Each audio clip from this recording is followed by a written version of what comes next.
আমি সবসময় রেডিও আরে প্রভাবতী এই এলাকা ছেলে বাড়ি আসতে কয়ে ওই ঘুরে মোটা থেকে আসে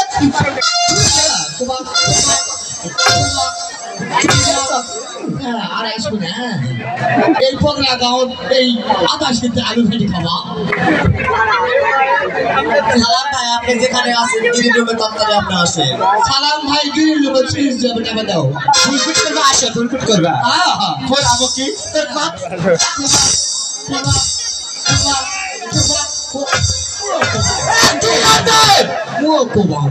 আরে আমার কেন হাতা বসে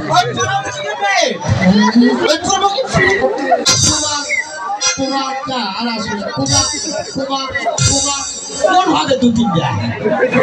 আর আসবো না আর এই আলুর ঘরটাতে একবার কাহত লাগছে না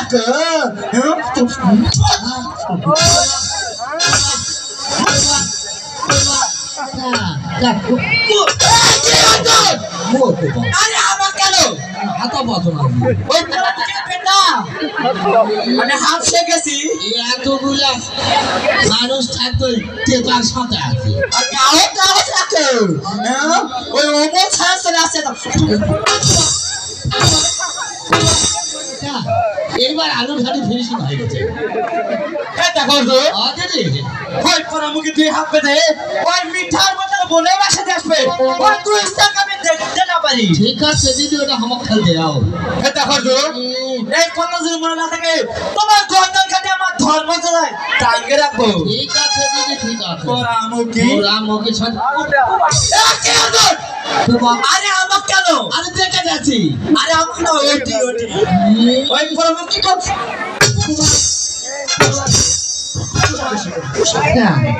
এইবার গোটা আলু ফিনিশিং হয়ে গেছে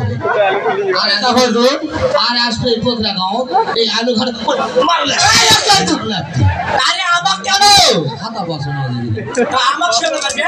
ওই খানে মারো তোমার এই কথা মনে থাকে ঠিক আছে আমি আসতে পারিবা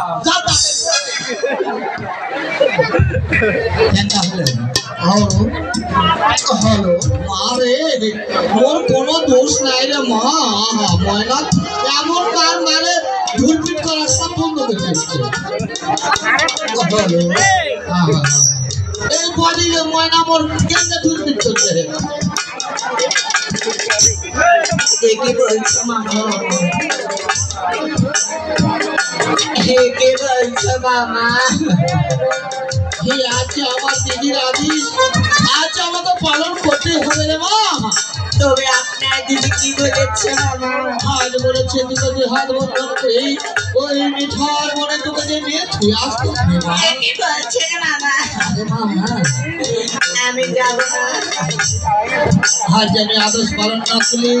তোকে যে আঘাত করেছি এক থেকে বড় আঘাত আমাকেও করবে মা তাই তুই হাত জোর করো করে আমার সঙ্গে এসো মা সত্য না মা তবে ঠিক আছে তাই চলো মা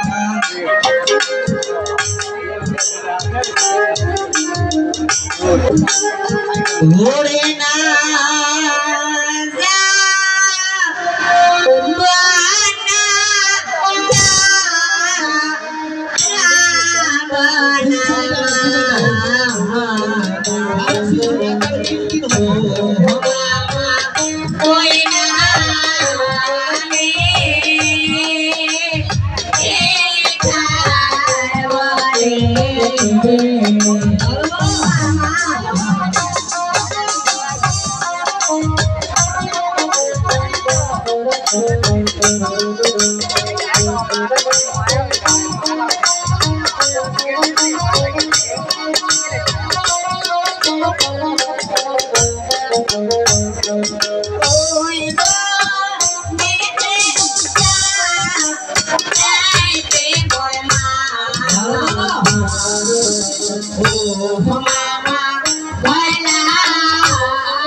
आज शत कांदेও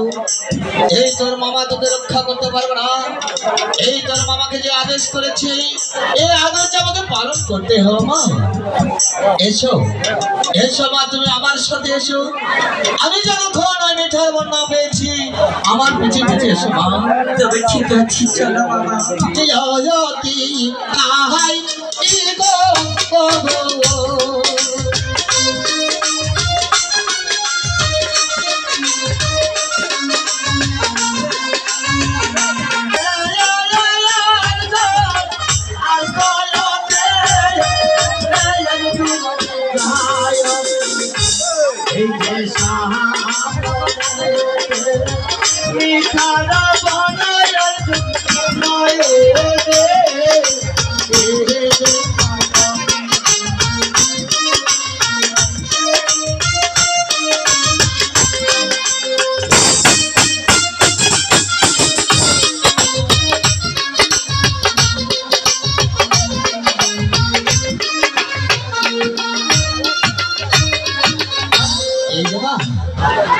এই বনের মাঝে তোর হস্তের বন্ধন আমি খুলে যাচ্ছি।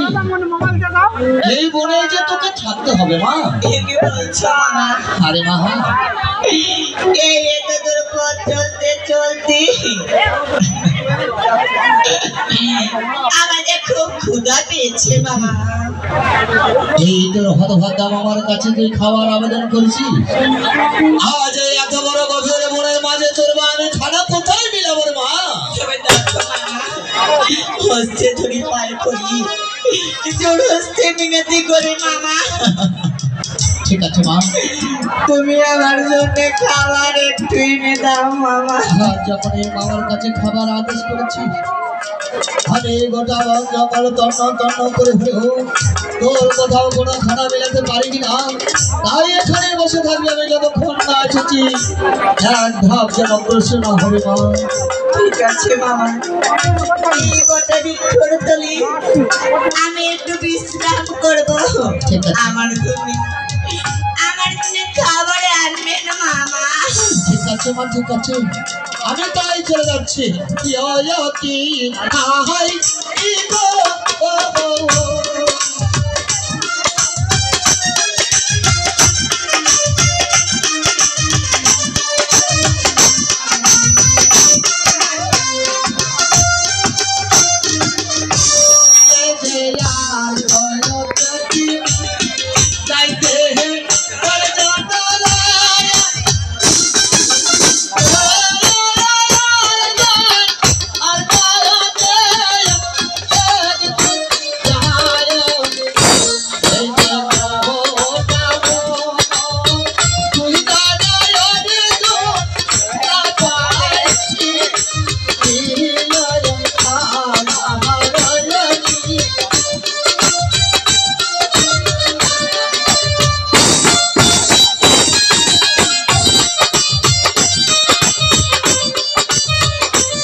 ভালোই বাগানো ফুল রে, হলদা লাল সাদা কালো বেগুনি ফেরেজা ফেসফেসা নাকি কাছে এটাই তো হলদা ফুল নাকি অনা লাল কথা এটা আসলে লালের বলে কাপাত করি দেখ লাল ফুলের জগতের কাল তোলবো বটার গন্ধ না শুনলে তো তোলা যাবে না ভালো গন্ধ না সেন্টা গন্ধ এটা তো ঠিক নয় যাক যাচাই করে দেখি হরি বল হরি আইরে বাপরে এই ফুলের গন্ধ তো বাথরুম ফেল এটা হবে না মানুষে কয় লালের কাটপাট করি এটা হবে না এই সাদাটাই হতে পারে যাক এটার গন্ধটাই শুনলে হরি বল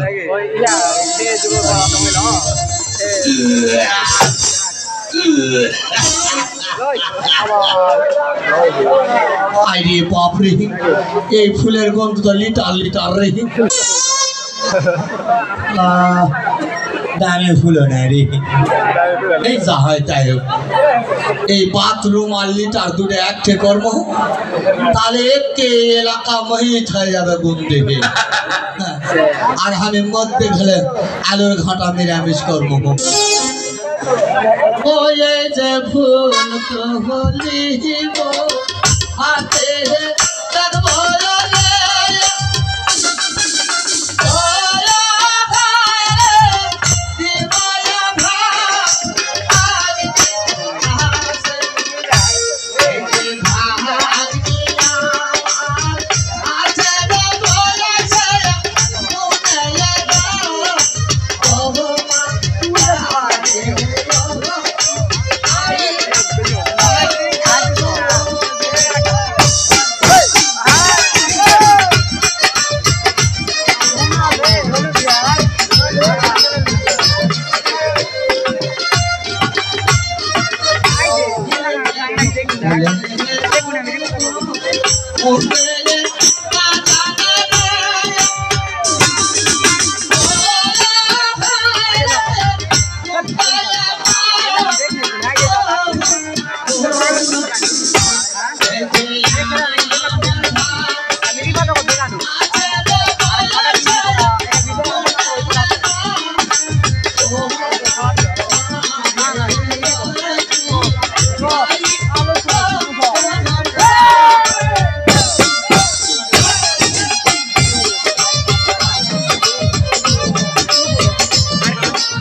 ফুলের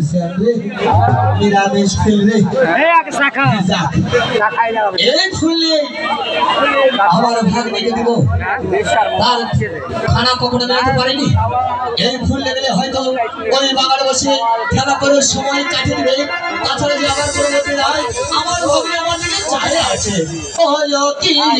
হাই কি গো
এখানে বসে আসছো মা তুমি আরে মা আজ আমি বসে আছি কিন্তু এই বড় মুখ নিয়ে গেলাম কিন্তু তোর সামনে বড় মুখ আমার ছোট হয়ে গেছে মা আজ কোথাও করে খুঁজে তোর যখন আহার মিলাতে পারেনি তোর বাবা কি বলছেন মামা আরে মা সত্য করে বলো মামা তুমি কি আমার জন্য কিছু খাবার নিয়ে আসোনি খুঁজে যখন না পেয়ে আসার পূর্বে দেখছি ওই বাগানে কয়েকটা ফুল ফুটেছিল ওখান থেকে একটা ফুল ছিঁড়ে এনেছি ফুল নিয়ে এসেছ দাও মামা দাও খালি চাইলে তোর মামা তোকে দিতে পারে না কেন মামা কারণ এই ফুল হয়তো বিপদ হবে কিন্তু তোর মামা এই ফুল দেওয়ার আগে কয়েকটা কথা বলবি তোকে পালন করতে হবে মা তবে কি কথা মামা এই ফুল যে যাবো এই ফুলের শুধুমাত্র খেলা করতে পারবি কিন্তু এই ফুলের ধ্যান কখনো রাখে নিতে পারবি না মা কি বলছো হ্যাঁ মা হ্যাঁ তারপর এই যদি মামার কথা ব্যতিক্রম করি তাহলে তোর কপালে অনেক দুঃখ আছে রে মা সে কি বলছো মা হ্যাঁ সেই ফুলটি আমাকে দাও এই মা আর তোর হচ্ছে